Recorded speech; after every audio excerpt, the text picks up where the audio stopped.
Everybody all right? You back in Silver Spring? Literally minutes ago. The question isn't, are we all right? Are you all right? You've been gone for what has it been, like 10 days now?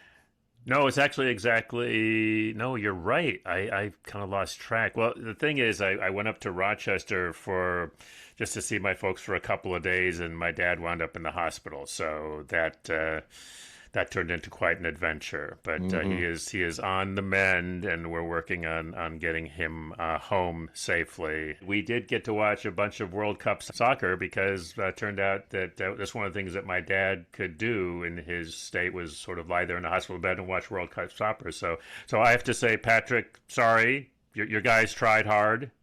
You folks should see the look on Patrick's face as he's trying to process what he actually wants to say about the English team and their performance. Well, I mean, they played the same knockout game I've been watching England play for the last 30 years. So, I mean, be terrible, wouldn't it, if the final had to get postponed because of all this forest fire and all the unbreathable air outside on the East Coast. Oh, that's right. Where are they playing? Are they playing in New York? New Yeah. Jersey, I think, right? Is it New York? I think it's New Jersey. It's New Jersey, yeah, it's just across the border. But Ooh, I mean, it's yeah. not like, people paid, how much are people paying for tickets? Thousands of dollars. Tens of thousands for these tickets and yeah, global warming. Not only that, but who knows what the bathroom facilities are like because we have this Taco Bell diarrhea lettuce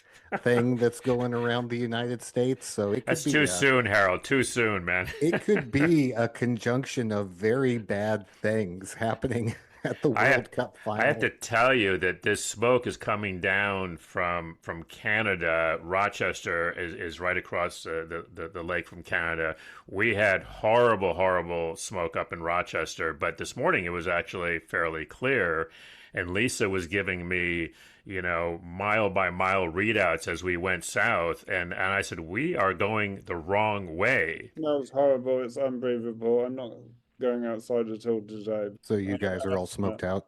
I have asthma. I mean, it's just like, It's bad. It really is bad. It's got this sort of sickly, sweet chemical undertone to it that is quite noxious. So people should really take that seriously. especially if you're a Spanish visitor.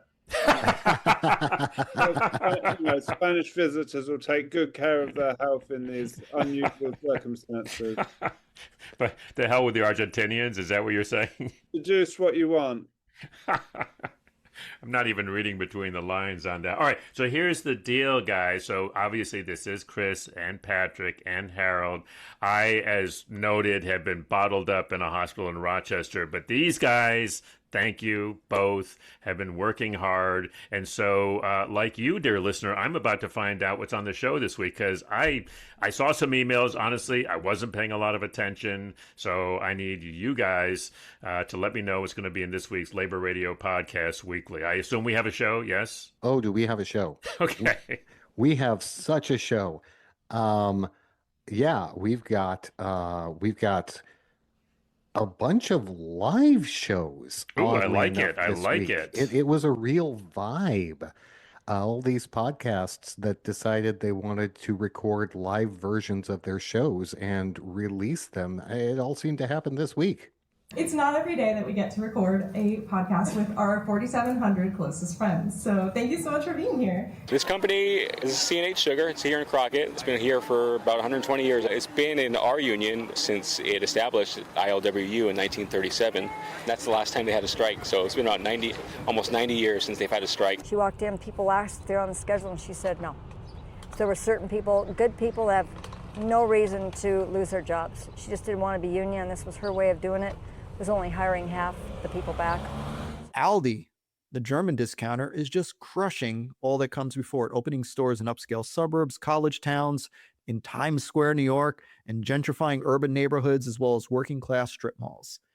I call it the age of Aldi.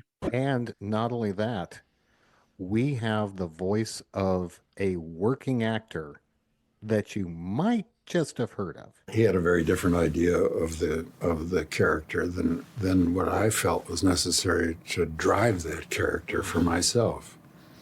I had to believe that I was human. There's one more thing, Chris. Shoot.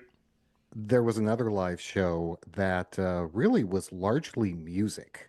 So it's possible that during this show, people may hear some live music that was played on, what was the name of that show? Oh, that's a very popular Labor Heritage Power Hour. I'm gonna tell you, fascists, you may be surprised. There's people in this world, we're getting organized. You're bound to lose, you fascists bound to lose.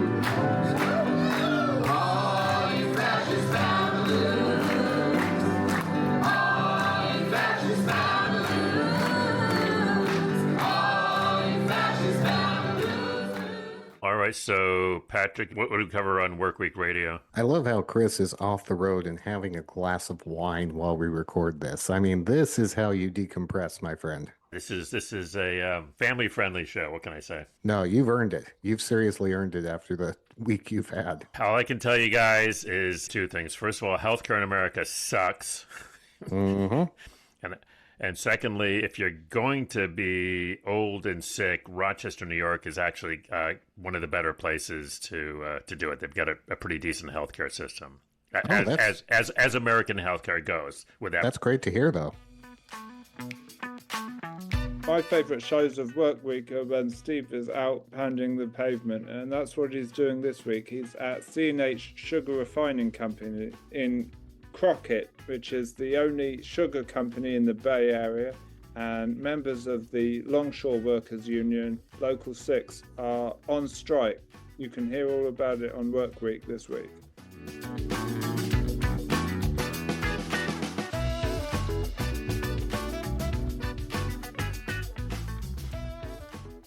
This is Workweek with Steve Zeltzer. First, we go to the C&H Sugar Refinery workers' strike. As you go over the Carquinez Bridge in Contra Costa County, you will see a big plant on the water's edge. It is the C&H Sugar Company, which is the largest sugar refinery on the West Coast. 91 workers who are members of ILW Local 6 are on the first strike of the local in 70 years. They have faced takeaways on their contract rights and attacked on health care for the retirees at the plant. They also face other unions telling their members to cross the picket line. It is owned by American Sugar Refining, which has plantations in Dominican Republic and Haiti. It is headquartered in Florida.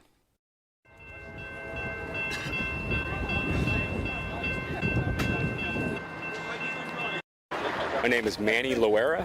I've been at C&H for 11 years. I'm a belt foreman in the warehouse. So what exactly is going on here? We're fighting for some rights right now. The last negotiations went pretty poorly. The company wasn't budging on any of their takeaways. A lot of stuff happening right now, unfortunately. They're trying to change some language on overtime pay, to lose overtime after 8 hours and granted only after 40. They're also trying to take away medical benefits for current and future retirees, costing thousands of dollars out of pocket on people that are going to be on basically fixed incomes, correct? They're trying to change some language on sick days, so we lose out on some sick days, lose all progressive discipline on sick time.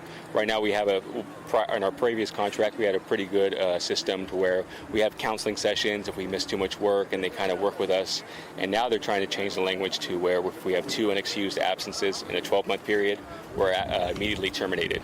So just a lot of negatives and no positives here. We're just trying to spread the word. We want to get back to the table. We all want to come back to work, and we're just out here fighting 24/7 for our rights. This company is C&H Sugar. It's here in Crockett. It's been here for about 120 years, I believe, 115 years.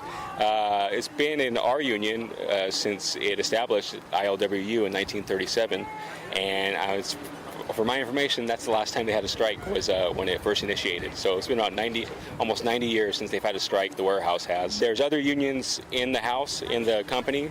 They've been on strike once. Who owns this company? This is owned by ASR Group. It's some kind of conference in the 90s, once in the early 2000s, I believe. And our warehouse union joined them on picket lines. So, we fight in solidarity, and we're just trying to get the numbers out here. We're trying to get the voice so we can be heard and be taken seriously. My name is Miriam Ignacio. And how long have you worked? You're a member of ILW Local 6. For this company, 7 months. So that's a short period. Very short period. Did they try to get you to continue to work? Yes, they did. They sent us a letter. And it said if you come back to work on a particular day, I can't remember exact date, but it said if you come back from the date that they put on the letter, it would give us a $1,000 bonus once this strike was over. It wasn't going to be an immediate. It was going to be given to you once the strike is over, and depending on what day you started back, then they would, give it to you. But if you waited like the following week or the week after that, then it would be taken, portions off, so it wouldn't be a full 1,000. It would be less than that. So they were trying to bribe you? Yes. Didn't work? No. Why not? Not worth it for me. Definitely not. I'm sticking with my team, with all my brothers and sisters for the union. And I'm not a regular worker either. I'm a casual. So you're just a casual, but you're supporting them? Yes, I am. Yeah. Gregory Medley. And Gregory, how long have you worked at CNH? 48 years. And is this your first strike? This is the first one the ILWU has been, but there's been strikes with the sugar workers, which we honored their picket lines. And why do you think that they're forcing you to take concessions? They want you to give concessions on your health care. They want to take money away from your retirees. What are the issues that brought you out here? Those right there. They want to take money from the health care and the retirees, which after being here 48 years, I'm close to retiring myself. The health care for the spouses. I have a 90-year-old mom. My dad worked here. And my 90-year-old mom, she's under the health care plan also. So they would hurt.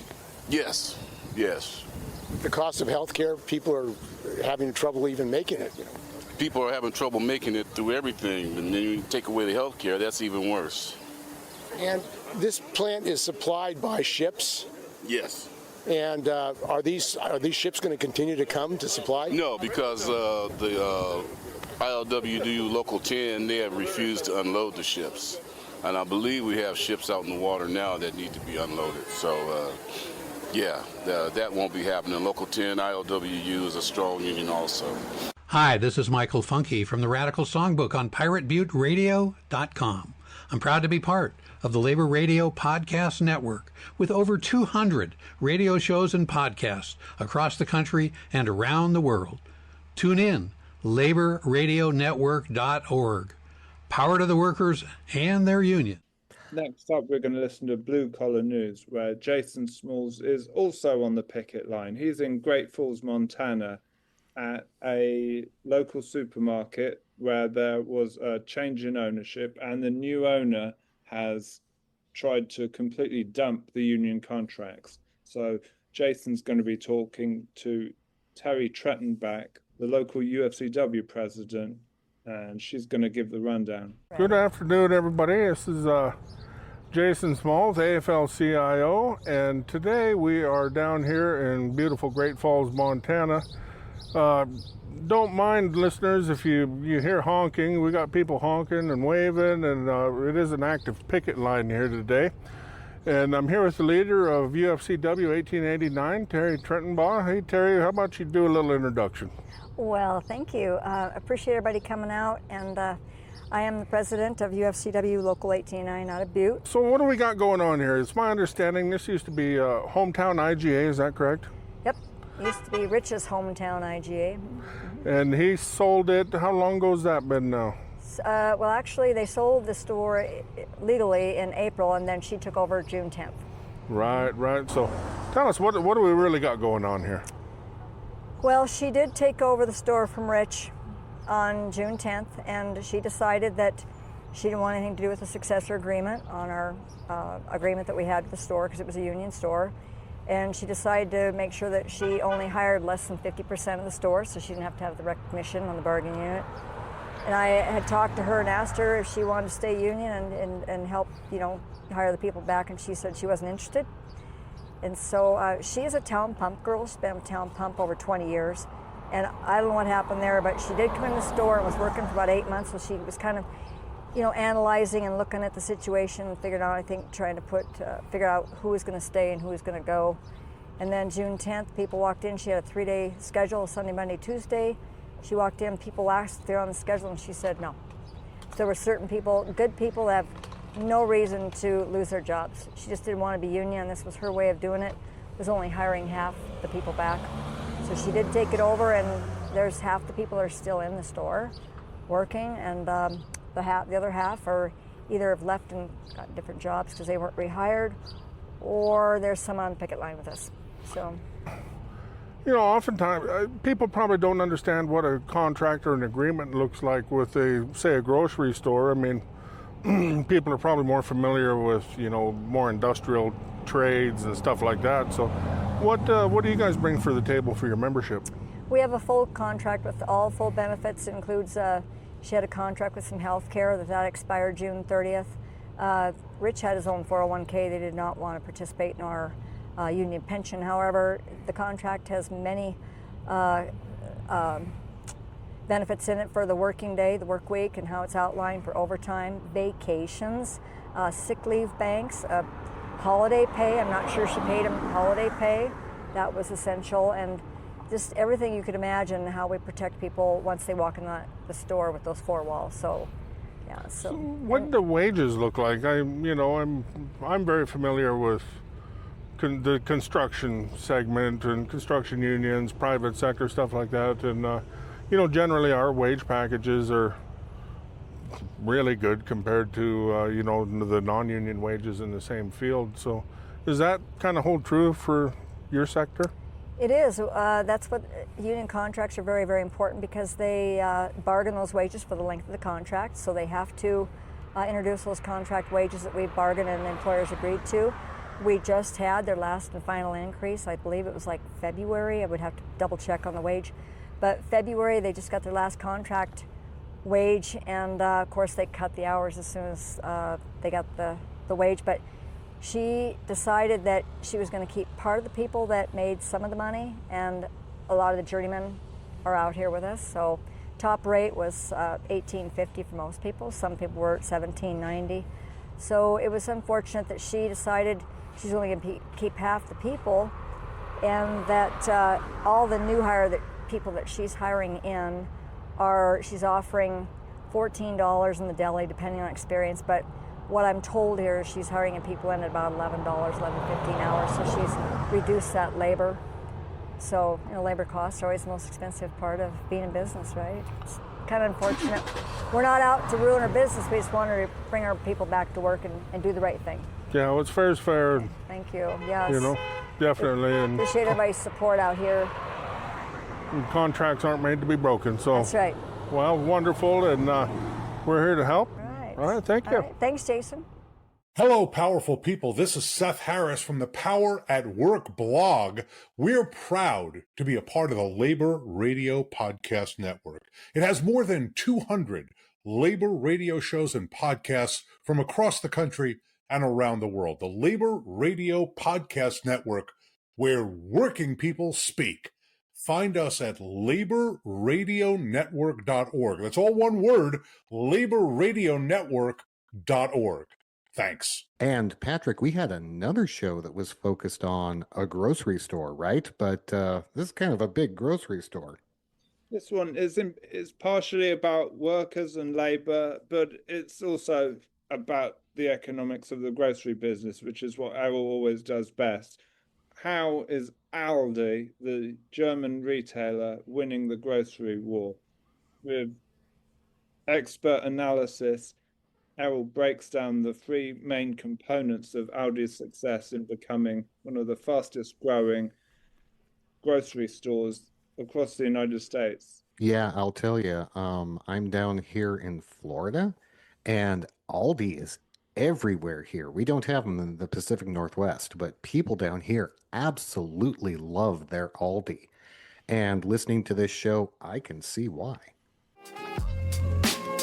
Welcome to Grocery Nerds. Grocery Nerds is the leading source for insider commentary and analysis on the $1.1 trillion U.S. grocery industry. This is your host, 30-year industry veteran operator, analyst, and OG grocery nerd, Errol Schweitzer. This week, we're going to talk about Aldi, the German discounter taking over much of the U.S. grocery marketplace.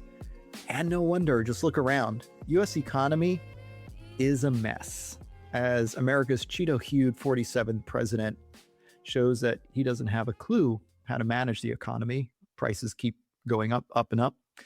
All the while, Aldi, the German discounter, is just crushing all that comes before it, opening stores in upscale suburbs, college towns, in Times Square, New York, and gentrifying urban neighborhoods, as well as working class strip malls. I call it the age of Aldi. And why not? Aldi already has over 2,400 stores in the US, and it's planning to open up hundreds and hundreds more through 2028.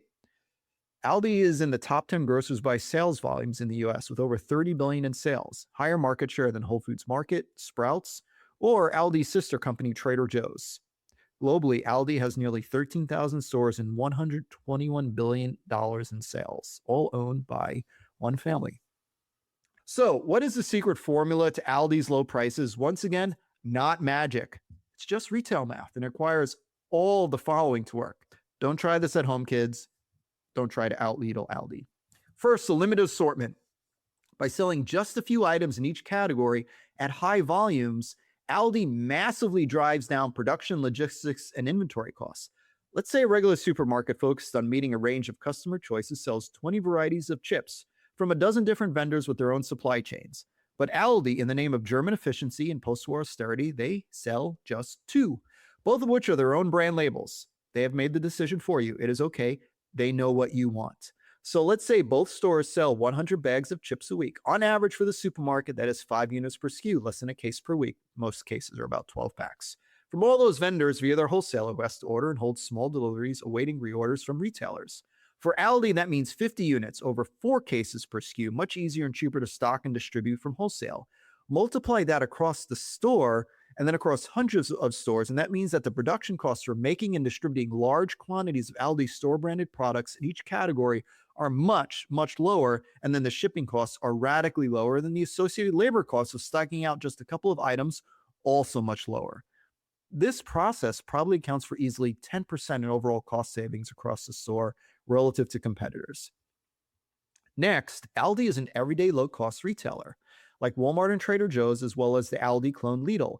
Aldi does not do sale prices. Nope, no markdowns. They mostly sell their own brands of private label so they can contract for annual costs and control supply chains, logistics, quality, and manufacturing, and occasionally stock some national brands on a rotating basis.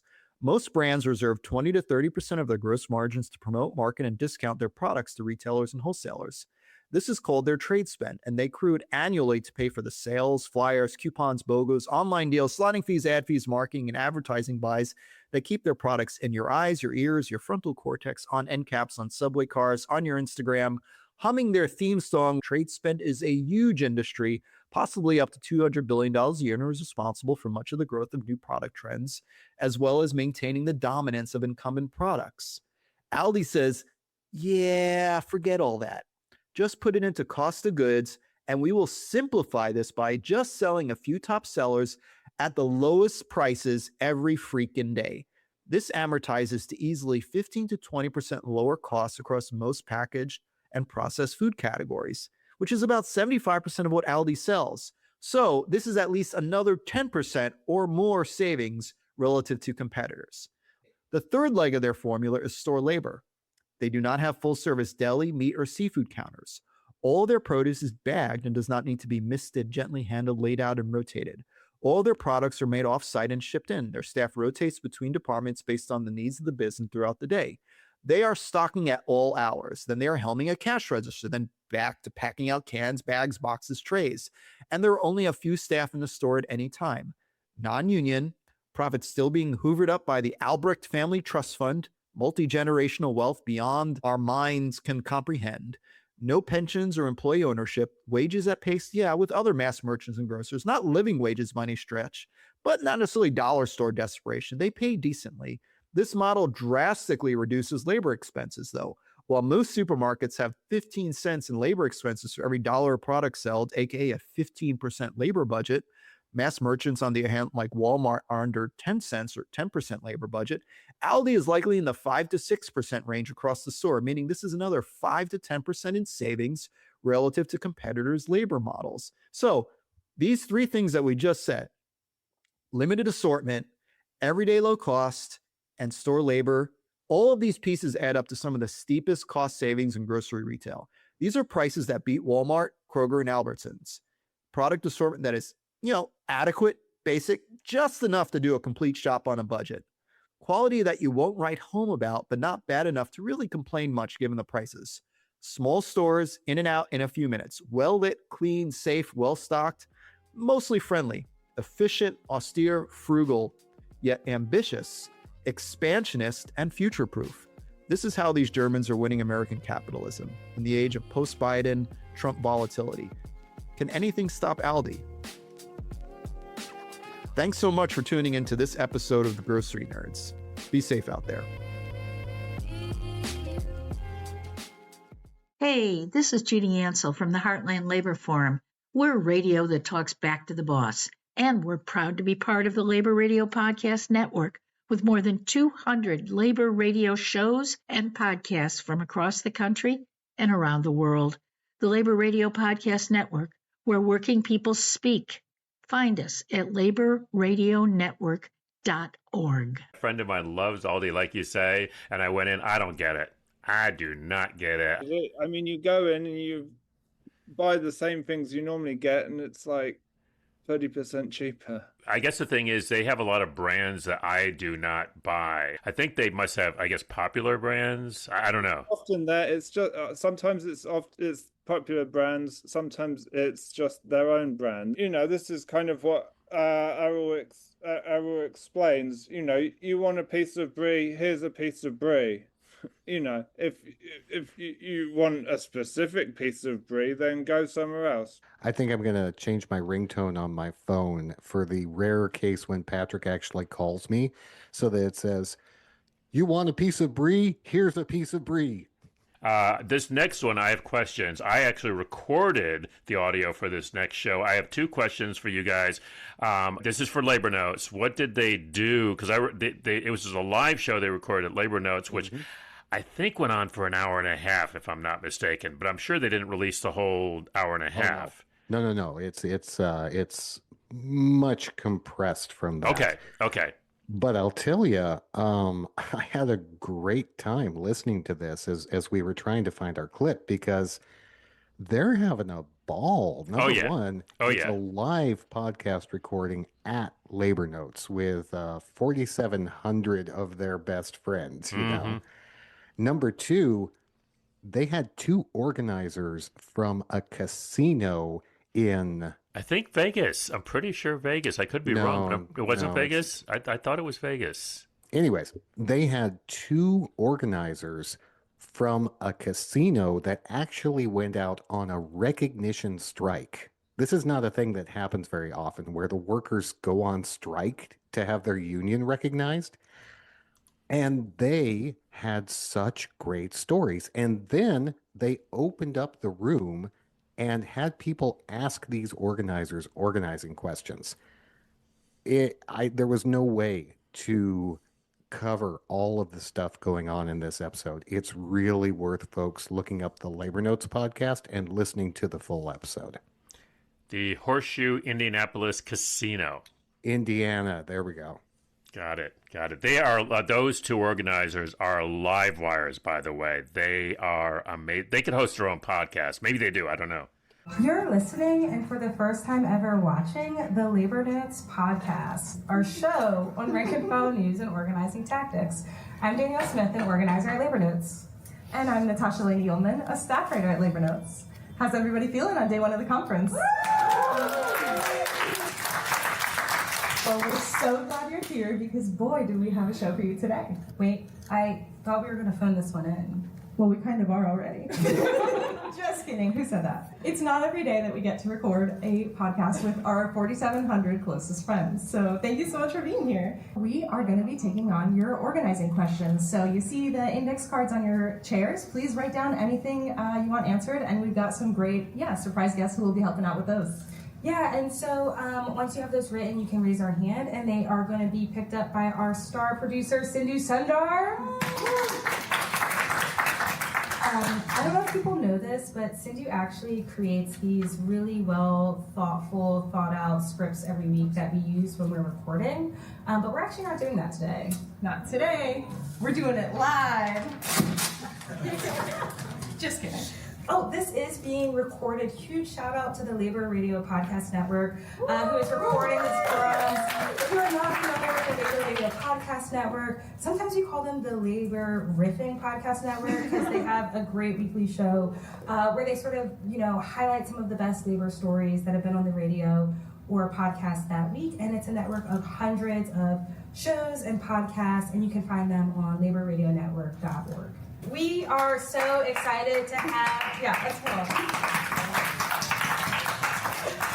We are so excited to have Tara Arnold and Dakota Massman here with us today. They played a pivotal role in the recognition strike that took place at the, I always get the name wrong, the Horseshoe Indianapolis Casino in Shelbyville, Indiana. That's right. Yeah, thank you. Great. Thank you so much for coming out. Absolutely, glad to be here. And they will be taking on your organizing questions, so make sure to write them down if you got any. But before that, can you give us a little bit of background on your fight at the Horseshoe Casino? What were you fighting for, and how'd you do it?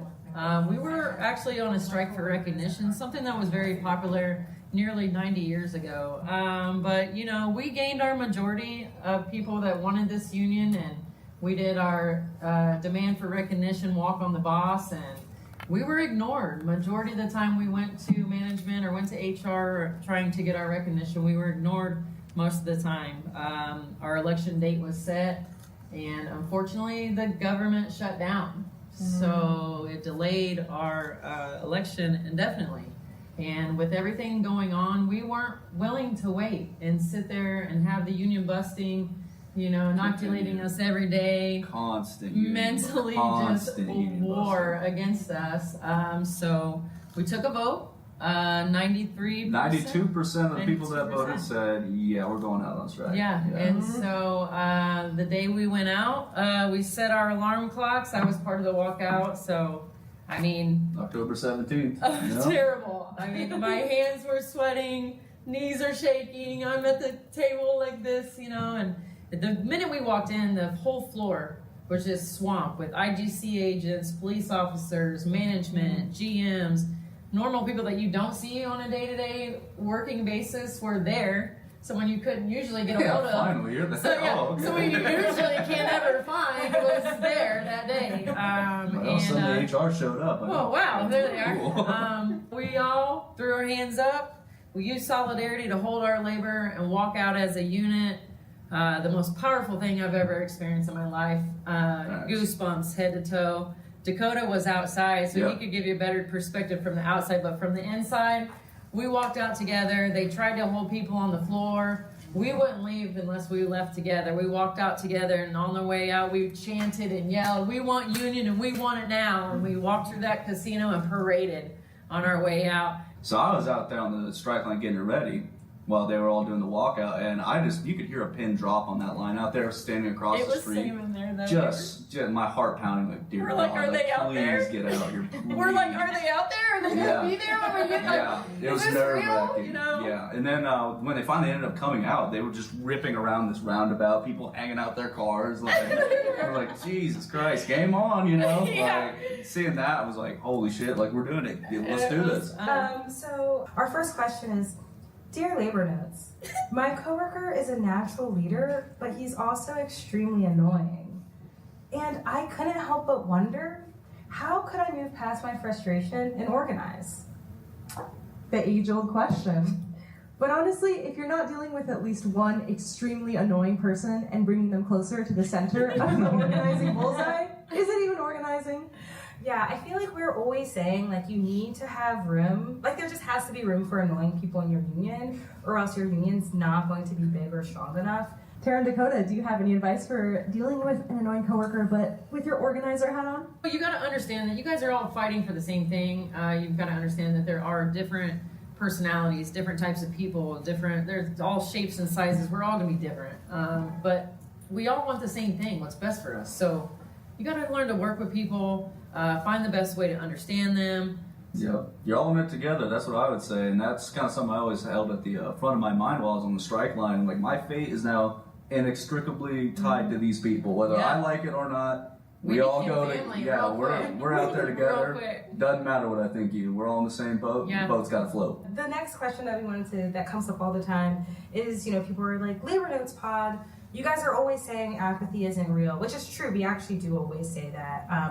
But you haven't met my coworkers. How do you organize people who actually factually just don't care about the union? When I look at the biggest reason why people are anti-union, I think it's just what they've been fed mentally in their head, for one, or they've had a bad experience in the past. So what I'm kind of telling them is, the union's kind of like a Mexican restaurant, okay? You're going to have your good ones, you're going to have your bad ones, but I'm telling you, I'm never going to stop eating Mexican food. I love it. You know what I mean? So that's kind of where I look at the unions. Like, you're going to have your good ones, bad ones, but Teamsters 135 has been so solid. When the casino flooded and we were working under above live wiring and with no heat, do you want to be able to leave and have safety? Or do you want to be forced to work through that shit? Because that's what we were doing. And I'm done with it, man. We need the protection to keep our workers safe, to earn a wage that's going to be suitable to raise your family. Like, you can see what it's doing for them. You know what I mean? So just kind of express the goods and the bads and how there are different ones, and try to let them know the truth. That's our episode. If you're listening on Apple or Spotify, please rate us or leave us a review. If you're listening on Podbean at labornotespodcast.podbean.com, download our episode. There are literally, for people listening at home, the room is ankles deep in organizing questions on index cards. We didn't get through them all. The Labor Notes podcast is produced by Daniel Smith, Sindhu Sundar, and myself. Our title music was written and performed by our coworker, Keith Brower Brown. See you next week. Solidarity, y'all.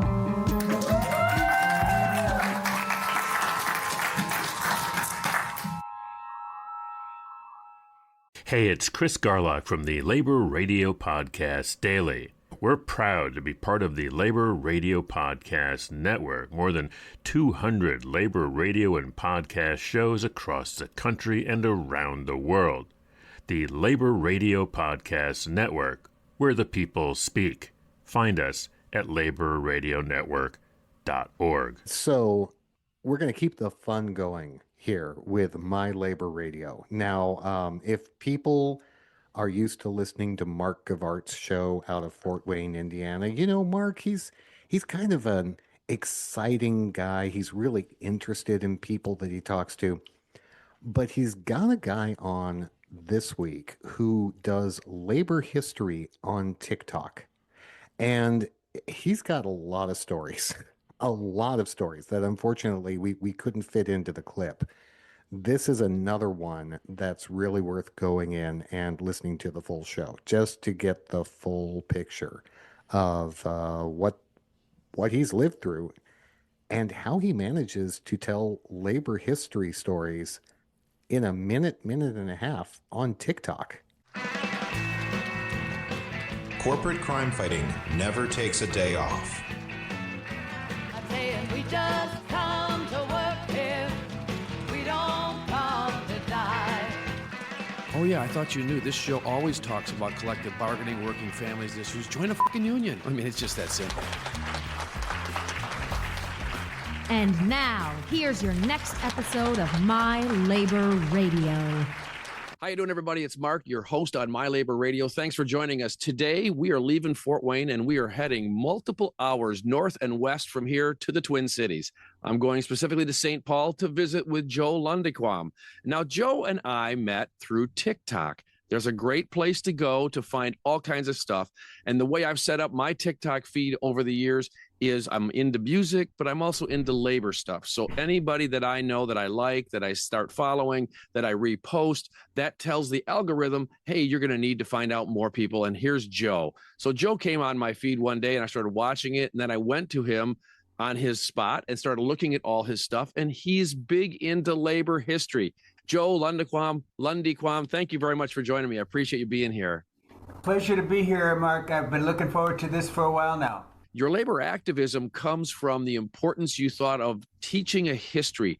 Why do you think that's the right message at the right place at the right time right now to talk about labor history? Because that's the crux of, you get like a minute and a half to go on your TikToks, but you're compacting a lot in there and you're telling some great stories. I read this book, Flowers in the Gutter, and an amazing story about a very young adolescents who were in Nazi Germany, who were fighting against the powers there. It taught me, it helped me understand the world is run by people who make big and small movements.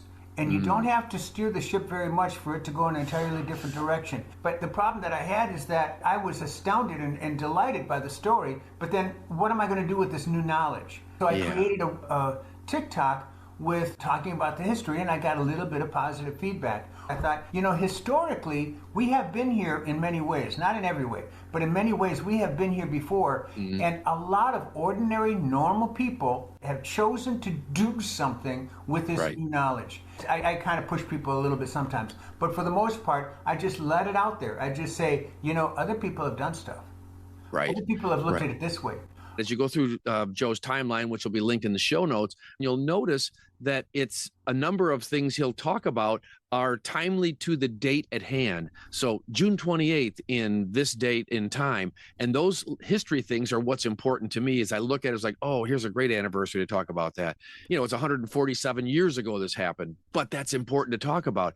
I mean, the shirtwaist fire tragedy, things like that, the things that were built from there, because Perkins, who's a labor secretary from long ago, exactly. So she learned from that fire and what those sisters went through and the just horrible tragedy that came from that you learn that really, okay, we've got to take care of workers better because we're not taking care of workers.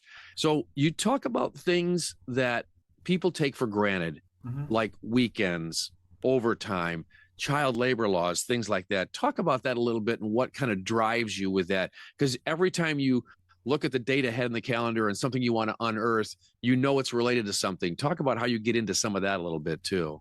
Sure. When I was a kid, we talked about child labor laws and how horrible the conditions were before child labor laws were enacted. And I was a kid. I was in grade school. I went along with all of my schoolmates saying, yeah, that was horrible. Little kids don't get a chance to play. This is silly. And they were working full weeks and wasn't just helping daddy in the afternoon so that he can get home a couple of minutes earlier. They were given full shifts. This is not summer job. What's happening with kids working these jobs isn't that. It's where the boss pays so little to mom and dad that in order for the family to actually survive, they've got to bring in family members to help supplement the income. And that you put on the boss. You put that on the boss. So in order to get a living wage, we must demand it. And a living wage means that you don't have to bring your kids to work in order to come up with house payment and pay taxes. Right. More and more and more, True. I'm seeing that this government is not respecting that. They're taking away the protections that children have had in the past. They're allowing 14-year-old kids to work for in my neighborhood, it's Golden Plump, the turkey and chicken processing plant. At night, a separate company has to come in and clean all that equipment. And they use compressed air and compressed water. It's not easy work, but more important than that, it's not safe work. Right. And they are allowing 14-year-old kids to work these high-pressure washers in order to clean the shop so that the next morning the factory can run again. And this is absolutely horrible. It's horrible on a lot of reasons. Right. And that's why it's the right message at the right place at the right time. Now, I know you're under a constraint when you look at a TikTok video because you can't get into some really big detail about things because you're really tight into like a minute and a half. That is exactly the biggest problem I've got. I take a 500-page book. Right. How on earth am I going to give it any kind of justice if I've got 45, 50 seconds in order to tell the story? And I set a goal of less than a minute, and I almost always go over a minute. And the thing is that I appreciate the constraints of the medium. I, too, have a short attention span. If you hit me between the eyes with the fact, I might say, well, give me another one then. Right. But lots and lots of times, if I'm looking for a magic trick or a way to cut wood or girls doing stupid dances, and here comes this guy talking about history, I might give him a couple of seconds, but I'm going to move on the minute my attention is taken away. So finding the high points and creating curiosity is the biggest challenge to the medium that I've got. We're almost out of time. Joe, is there something that we haven't talked about that you want to make sure we discuss, and let's get it out there before we call it a show today? I believe, and I've been saying this for a long, long time, it's going to get worse before it gets better, but it will get better.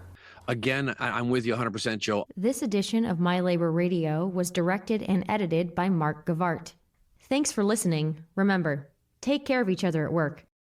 You know the boss won't do it.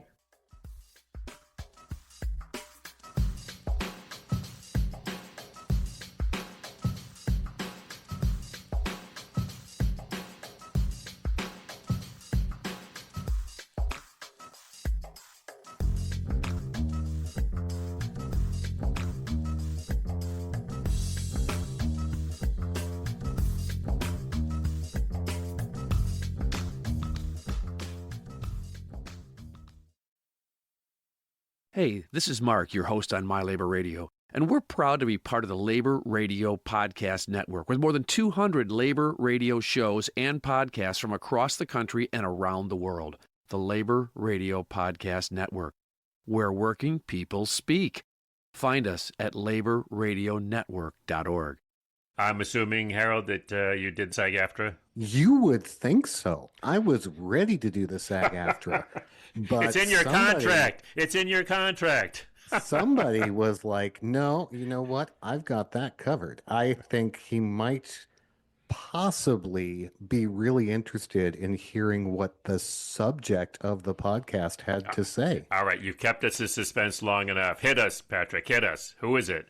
SAG-AFTRA recently issued their Lifetime Achievement Award to working actor Harrison Ford, who sat down with Union President Sean Astin to commemorate the occasion. You know, I'm gonna jump in here and say I'm a little jealous, Patrick, that you got to edit this one, because Harrison Ford absolutely does have that approach to his work. He's a working actor. He goes in, he does his job.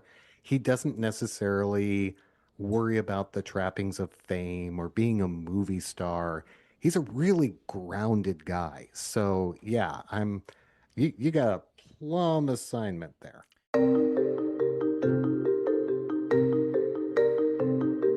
Hello, everyone, and welcome to the SAG-AFTRA podcast. I'm Duncan Crabtree-Ireland, National Executive Director and Chief Negotiator of SAG-AFTRA. For nearly 7 decades, Harrison Ford has been one of Hollywood's most beloved actors. Throughout his career, Harrison has navigated an often unpredictable industry with remarkable grace and resilience. At our 32nd Annual Actor Awards this past March, SAG-AFTRA honored Harrison with the 61st Life Achievement Award. He delivered an emotional acceptance speech that moved everyone in the room.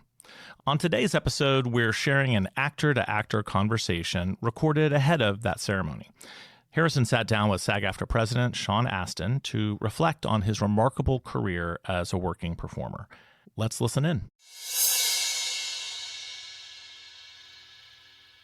I think a lot of actors, maybe many actors, don't have the conversation with the filmmaker or the screenwriter. Then that's a shame. Yeah, I think it's often unfortunate that an actor comes into a project and doesn't get a fair share of the director's attention, especially actors without a lot of experience.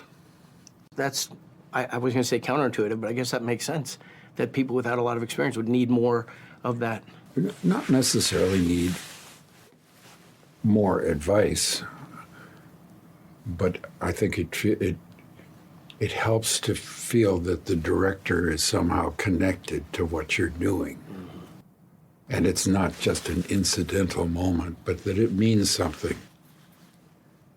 Because that's the only way you know what to do, is your concept of what the task is when you say that line. What is the intention that the writer had in mind? What is it you're hoping to elicit from the audience? What are you feeling? Are you really there, or is the character really there in that moment? All of those things it would help to know that the director notices what you're doing. Well, not that, you don't need the that much attention. But I remember coming in and, at the beginning of my career, coming onto a set and just feeling like I didn't belong there, not knowing how to behave, really. Not unwelcome, but just out of water. Just not as important as other people.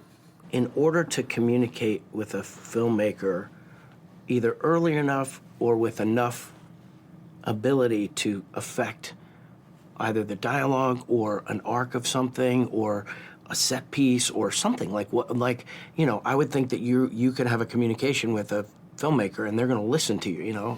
It is often the case that you develop a relationship with the director that is open and fruitful. And there are other cases where